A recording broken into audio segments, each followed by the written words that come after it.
welcome back to Cloud Sultan. Bareng gue Nat. Dan gue Wisnu. Kali ini kita bahas tentang Cloud SQL sampai dalam-dalamnya. Nah, Cloud SQL itu apa sih sebenarnya? Dan bedanya Cloud SQL sama database-database lain yang kita bisa tahu tuh kayak MySQL, SQL Server, itu apa sih bedanya? Sebetulnya kalau ditanya bedanya apa, sama aja gitu ya. Antara dengan database yang sudah relational database yang pada umumnya. Gitu ya, kayak SQL Server, lalu MySQL, Postgre. Yang lo maksud sama aja itu berarti dia tipe database baru gitu?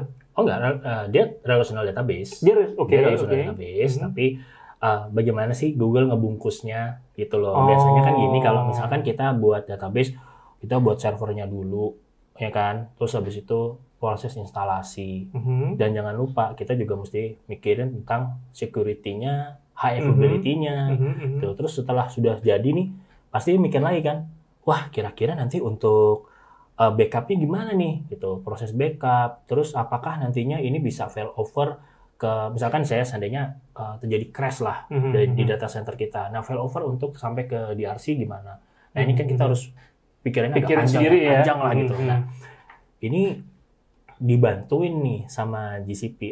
Kita ada produk nih Cloud SQL. Ada 3, memang saat ini masih baru 3 ya. Ada MySQL, lalu ada SQL Server, dan Postgre.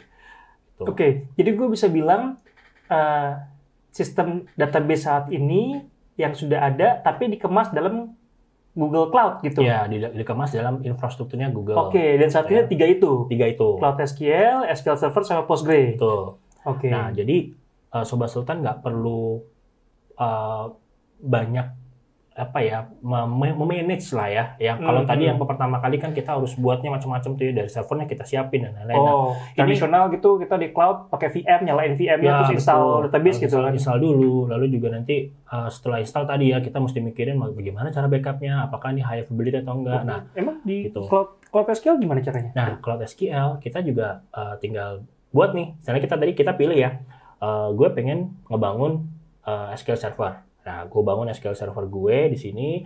Setelah gue jadi, biasanya akan ditanyakan di sini, lo butuh berapa vCPU, berapa RAM yang lo butuhkan, dan storage-nya berapa.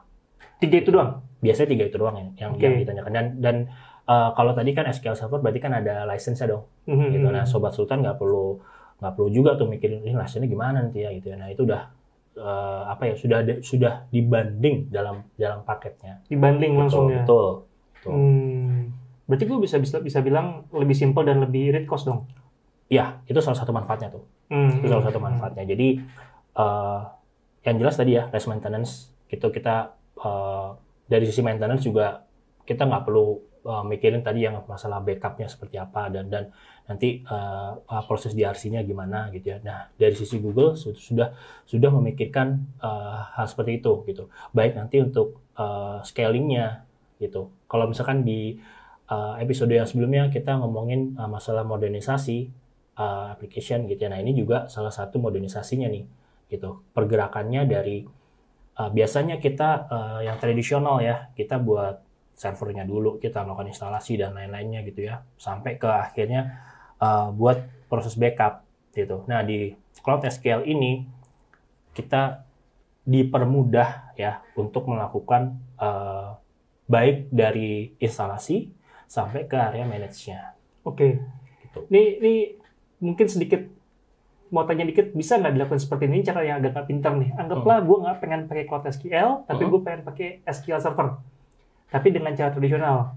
Berarti gue tetap pakai Compute Engine, gue pasang server di situ, gue bikin VM di situ, terus gue install SQL Server di situ. Betul. Itu juga bisa? Betul, bisa dong. Bisa. License-nya jangan lupa.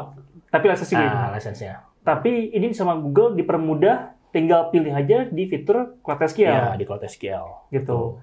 Berarti cara billingnya pun juga beda ya dari Compute Engine dan lain-lain gitu? Actually sebenarnya hampir mirip ya. Kita ngelihat pricingnya dari 3 tadi tuh. Yang vCPU, RAM, sama storage-nya. Sama jumlah server kali ya, instance-nya? Iya, betul, instance-nya berapa. Gitu. Itu yang diperhatikan sih di sini untuk pricing-nya ya. Oke. Sama storage ya? Storage. Transaksi gimana? Transaction dihitung nggak? Ada billingnya nggak? Nggak ada billingnya. Apalagi yang apalagi yang mungkin tapi egress pasti ya.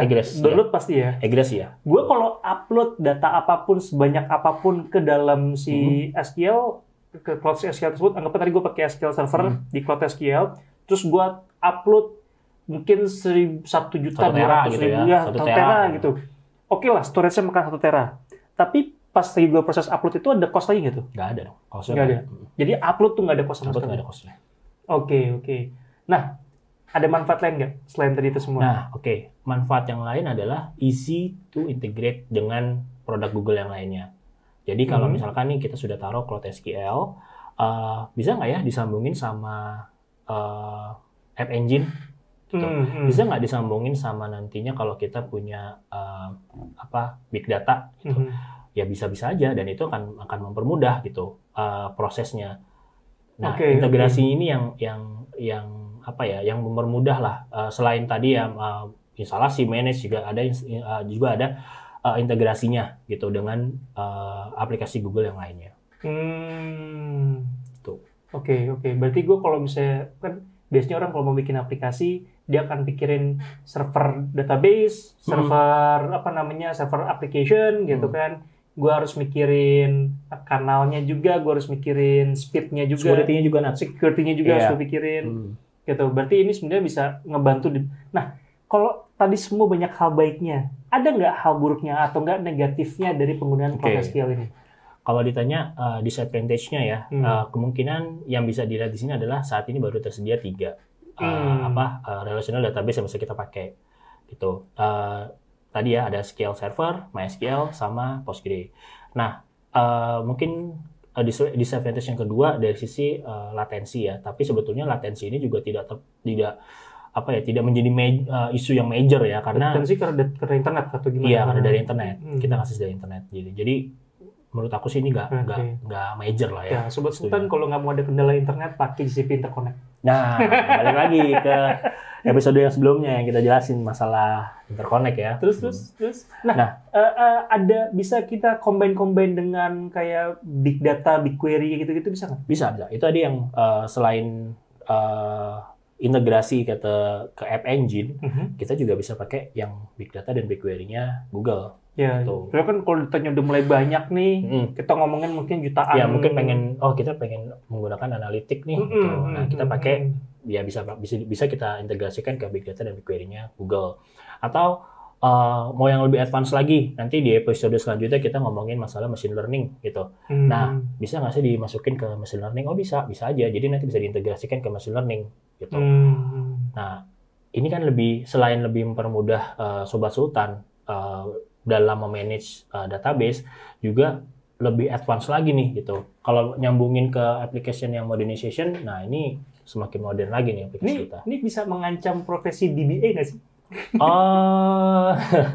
DBA ya? Kan kalau 10 tahun lalu lah, di zaman gue kayaknya masih berawal-awal kayak gini-ginian, kayak profesi DBA itu kan udah keren banget tuh, mahal lah.